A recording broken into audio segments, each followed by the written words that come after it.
વરસે ઘડી કવ્યો મવાતડી રેલો માનો મેઘ બારે માસરે જનની જોડ સખી નહીં જડે રેલો. આકાશની વાદળી ઘડી બે ઘડી વરસી જાય પણ માની મમતાનો મેઘ વરસાદ 24 કલાક હરદમ વરસતો રહે છે. અને એવી માતાને તરસાડનારને કેવા કહેવાય ભાઈ? આ મહારાજે વાત કરી હતી સપૂત અને કપૂત. એટલે એમ કહ્યું છે કે જે કરે મા બાપની સેવા એને મળે મીઠાઈ મેવા, જે ના કરે માતા પિતાની સેવા આ જગતમાં વહી જાય એવા ને એવા, એમને પછી સંસાર સાથે કોઈ નથી રહેતું લેવા. એટલે હર પડે હરદમ માતાની સેવામાં જે ઉપલબ્ધ છે એનું હંમેશા કલ્યાણ થાય. એક વાત ખાસ યાદ રાખજો, તમારાથી ભક્તિ ના થાય તો વાંધો નથી, ભજન સત્સંગ નહીં થાય તો વાંધો નથી, દેવ મંદિરે નહીં જવાય તો વાંધો નથી, પણ તમે તમારો ડુંગરો મૂકીને ઉમરાવાળીને પૂંજવાની, ડુંગરાવાળીને પૂજવાની જો તો વાંધો નથી, તમારી માતાની જો સેવા કરી તો પરમાત્મા તમને હાજરા હાજર છે ને રહેશે. સ્વર્ગમાં જવાનું દરવાજાની ચાવી ખોલવાની જો માસ્ટર કી હોય તો એ માતા પિતા, માન બાપ પાસે છે. આપણે તો એક બહુ ખ્યાતનામ સંત થઈ ગયા, મુસ્લિમ સંત હતા હજરત મૂસા. સંતો ઘણા એવા હોય છે ને કે એમનો સીધો દોર પરમાત્મા સાથે હોય. આપણે તો ઘણા કે ગમના સરપંચ ની સાથે કહેતા ફોન કરવાની આપણી ફેવડ ના હોય, ગમના તાલુકાના મામલતદાર કે કલેક્ટર નું ઓળખવાની પેલી ના હોય. પછી મુખ્યમંત્રી વડાપ્રધાનની વાત તો આગી રહી, પણ મામલતદાર સુધી જેની વગ ના હોય એવાય આપણી આજુબાજુ હોય છે. પણ સંતો એવા છે કે જેની વગ પરમાત્મા સાથે હોય, સીધી પરમાત્મા સાથે વાત કરી શકે. અને હઝરત મૂસા એવા એક સંત હતા કે કોઈક વાર એમની મોજ આવી થાય તો પરમાત્મા સાથે દોર મોડેલી સાથે વાત કરી લેતા. એટલે હઝરત મૂસાને એક દાડે એવું થયું કે લાવન ખુદાને પૂછી તો જોવું કે સ્વર્ગમાં મારો પાડોશી કોણ હશે.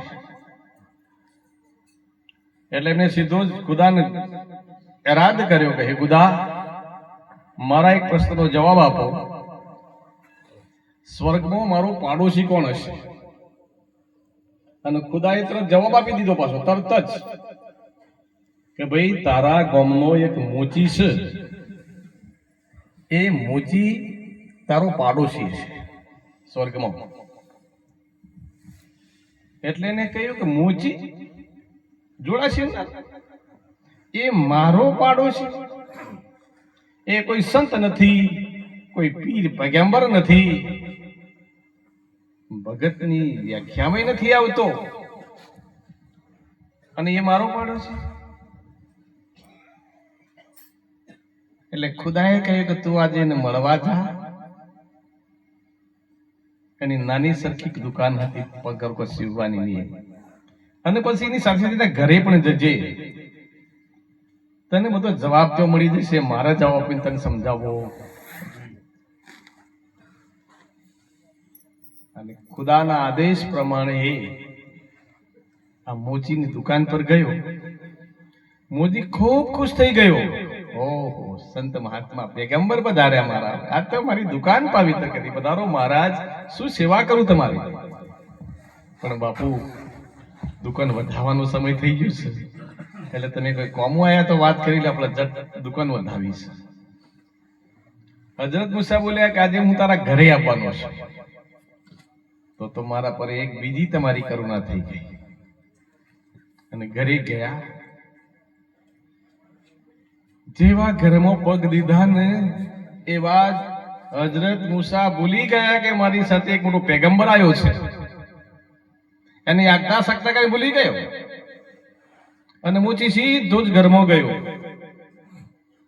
તો 90 વર્ષની એની માતા ખાટલામાં પડી પડી આમ છેલ્લા શ્વાસ લેતી એવી સ્થિતિમાં હતી.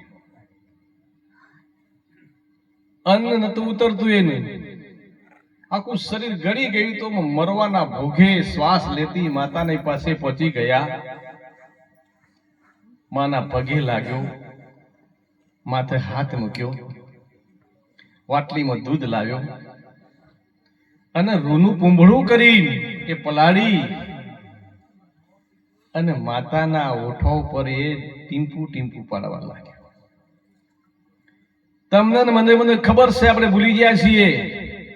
આપણો જન્મ થયો ને ત્યારે આપણે કોળિયા નતા કરતા. એ માતા રૂના પૂંભળામાં ઘી ને ગોળનું થોડી અને શું કહો છો તમે, ગળથુતી જેવું કહો છો.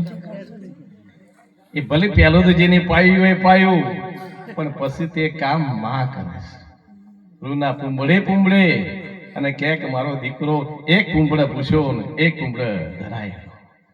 એ પૂંભળે પૂંભળે માતા ચિંતન કરે ને આપણું આવડું મોટું શરીર પીડી આવે. અને એ માં જ્યારે બાળકથી એ ઓછી શક્તિ વાળી થઈ જાય, હાલવાની ચાલવાની શક્તિ ના હોય, એ વખતે પૂંભળે ને પાણી કે દૂધ પાવાની આપણી ફરજ જતી થતી. અને એને પૂંભળામાં દૂધ લઈને માતાના ઓઠે ટીપુ ટીપુ ટીપુ પાડવા માંડ્યું. અને માતાનું પેટ ભરાણું ને ત્યારે નમેલા દીકરાના માથા પર હાથ મૂકીને માતા કહે છે, બેટા ખૂબ લોબુ જીવજે.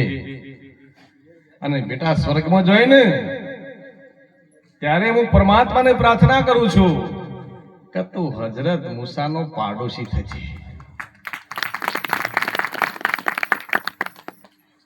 આ હજરત મૂસા દરવાજામાં